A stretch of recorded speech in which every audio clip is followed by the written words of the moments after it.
Fortune favors the bold. While it pays to be frugal and careful with your money, anyone who attains big success knows that you need to make a calculated roll of the dice on investments. With money and extra cash flow, you can make more money, but you're unlikely to earn outsized returns if you sweat losing any dollar or cent. The key point that risk takers keep in mind is that they can always make more money later as a return on their investment. And there are simple strategic ways to mitigate your risk and create a financial fortress around you and your family. But that's a topic for another day. The same, however, is plainly not true of time. It's the great equalizer between all of us. No matter how much we make or what your background is, we all have the same amount of time. As often as you hear folks say that time is money, it's not true. Time is infinitely more valuable. Each second is here once and gone forever. There is simply no way to bank it up and save it for another day down the road. It's liberating in a way to consider that you have the same number of hours in a day to make your mark as Henry Ford or Steve Jobs or anyone else that you may admire in the business world. In fact, with the advent of technology today, we arguably have freed up more time for ourselves than any other time throughout history. Yet, we still face the same constraints on how much time we're given. And none of us know exactly how much time we're going to get, which makes it even more essential that you make the most of what we have each and every day. It's easy to get into the habit of not truly examining what it is that you're doing with your time. Do you find yourself sometimes bored or unable to find something to do with your free time? You might closely monitor your investment portfolio, but do you take the same care in monitoring how you spend your hours in a day? Today, most of us are busier than ever at work and with family, but if you're like most people, I suspect that if you took a full, honest accounting of where your hours go each day, you'd be able to find as many as 10 hours a week that are unproductive or simply wasted. Now, don't get me wrong, I'm not expecting you to spend all of your time slaving away on work. We all need time to relax and enjoying our passions and loved ones. But is that truly what you're doing with your free time? Or are you still spending a portion of that time on activities that don't build memories for you and that don't do anything meaningful for the quality of your life?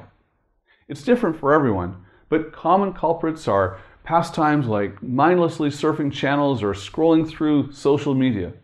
With all of the options for entertainment and leisure time that we all have at our fingertips now, we must just be vigilant about not falling into the abyss of information and data that is just a huge time suck.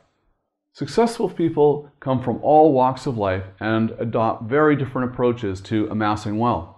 But I found that a consistent trait of these high net worth individuals is ruthlessly being efficient about how they spend their time.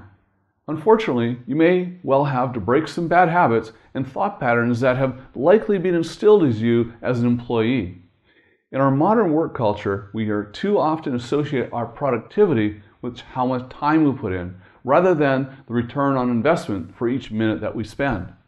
In short, most workers have little incentive to get more done in less time because their hours are tied to their paycheck. It's also critical that you continually factor in the opportunity cost of your time. Your time isn't just important for what you can get done during a particular time frame. It also matters because it is taking time away from other things that you could be doing or other opportunities that you could be pursuing. Every decision that you make about how you spend your time is also in effect a decision to do or not to do something else. This means that you really need to make sure that the way you spend your time is reflective of the highest priorities and the best usage of your talents. I think some of us miss that insight. We tend to strive to do more and more without considering that we are spreading our gifts around and achieving far less than if we just focused. And as we all know, we can never get time back. That's why the word no needs to be key in your vocabulary. We need to resist the urge to jump at every single opportunity and invention that comes up. No can help you stay on track and steering toward your ultimate goals. It can be a bit uncomfortable at first to turn down requests, especially if your natural inclination is to be a helper. but you don't want to be treading water just because you were reluctant to disappoint others. Adopt the habit of taking time to think and deliberate before you automatically say yes to a commitment. Ask yourself, what is it that you hope to actually get out of it? And evaluate it against the opportunity cost of these other ways that you could be spending your precious time. So how will you personally get started on making a better usage of your time that you're afforded? While there's no way to create more time for yourself, you can make it feel that way by carving out more time on the margins to focus on your priorities. Figure out whether you're better inclined to be an early riser or a night owl, and then find uninterrupted time at the beginning or the end of the day that you can use to tackle your top objectives of the day. Make better use of your commuting and travel time by listening to educational podcasts or reading actionable materials. Think of how you could be better harnessing every moment that you have and use it to your advantage. When you look closely, you may find that you actually have much more time at your disposal than you imagined. You might also consider keeping a time journal, at least for the weekdays or when you're working. When working with people, one of the things that I will have them do is to complete a time analysis of their week to see how productive they actually are compared to what they think they are. Keep close track of how much time you have poured into various activities and then review them at the end of the week. Ask yourself tough questions. Is that 2-hour block of television time each evening really the best use of your time on the planet? Do you really care about writing if you're only doing it a handful of minutes once or twice a week?